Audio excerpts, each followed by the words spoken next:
Magandang araw po, welcome po sa aking channel, Love9 TV. Patalasasan po, meron po ba kayong mga properties na napapabayaan or non-performing assets? Plan nyo ibenta pero wala kayong oras sa pagbibenta nito. Kung ito'y pagkakatiwala nyo po sa amin, tawag lang po kayo sa aking numero, usap po tayo, gawan ko po ng video for free. Yes, libre po, wala po kayong babayaran. Tutulungan pa namin kayong mabenta ang inyong property. Kami na po bala sa marketing, sa boosting or paid ads. Even sa tripping, hindi na po kayo mapapagod sa pag-entertain ng mga buyers. Kami na po bala sa lahat. Tawag lang po kayo. Nandito po tayo ngayon sa Caliraya, Cavite, Laguna kung saan meron po tayong bagong video presentation. Isang residential farm property na may lot area na 8,395 square meters.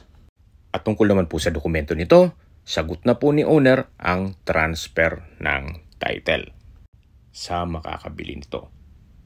Ito pong video ay galing kay owner. Alam niyo naman po na hindi ako gumagamit ng drone. So, yan po ang hugis ng lupa at ito'y along Barangay Road.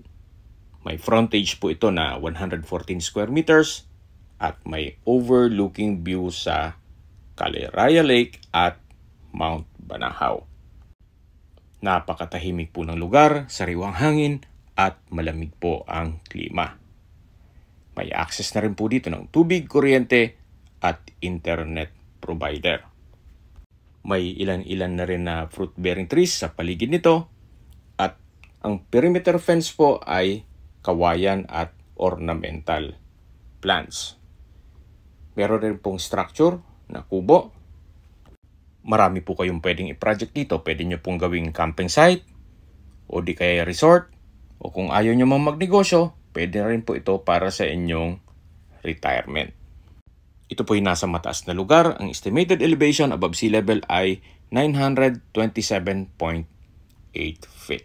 Sa distance, location at travel time portion na po tayo. Mula po sa bayan ng Cavite, ang distance is 6.5 kilometers at ang travel time is 12 minutes.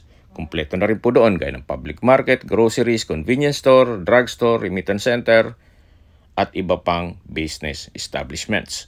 At mula naman po sa Gateway Medical Center, ang distance is 10.8 kilometers at ang travel time is 21 minutes. Yan po yung lagi kong binabanggit sa aking video na dapat nyo i-consider sa paghanap ng property yung meron pong malapit na hospital. Hindi ko naman po sinasabing sakitin kayo. Yan naman po for emergency purpose lang naman.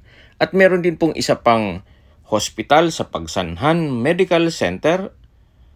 Ang distance is 15.9 kilometers at ang travel time is 29 minutes. At mula naman po sa South Luzon Expressway, Calamba Exit, ang distance is 64.7 kilometers at ang travel time is 51 minutes. At mula naman po sa Manila o sa airport, ang distance is 103 kilometers at ang travel time is 2 hours and 29 minutes. Okay, sa presyo na po tayo. Binibenta po ito ni owner sa halagang 2,800 pesos per square meter. Free na po ang transfer ng title. Kung may mga katanungan po kayo or gusto magpaset ng tripping dito sa property to, tawag lang po kayo sa aking numero. At sa mga kababayan naman natin nasa ibang bansa, meron po akong Telegram. Sa mga iPhone user naman, may iMessage. Meron din pong email, Skype, Viber at WhatsApp. Same number lang po, 0917-316-3399. Sa mga nagtatanong naman po ng aming Facebook, meron po kaming Facebook page na Love9 TV at Facebook Reels Video. Meron din pong Instagram at TikTok na Love9 TV. Meron din po kami ibang YouTube channel na The Love9 TV channel at AC Listings. Sana po naibigyan yung video presentation. Paki-like and subscribe na po sa aking channel para ma-update din po kayo sa aking future listings. Kung sakali po hanap nyo yung mas malaking sukat ng lupa, meron din po kami ibang listings na pwede nyong pagpilian. Huwag po kayong mag-atubiling tumawag sa amin, then let us know your budget para malaman namin kung anong property pwede namin i-alok sa inyo. Sa lahat pong viewers, subscriber at nagtiwala po sa amin, salamat po sa suporta. Ingat po kayo lagi at ating pamilya. Maraming salamat po. Paumanhin po kung ito lang ang video presentation ko. Pag hindi na po ganun ka-busy, mapupuntahan ko na po itong property.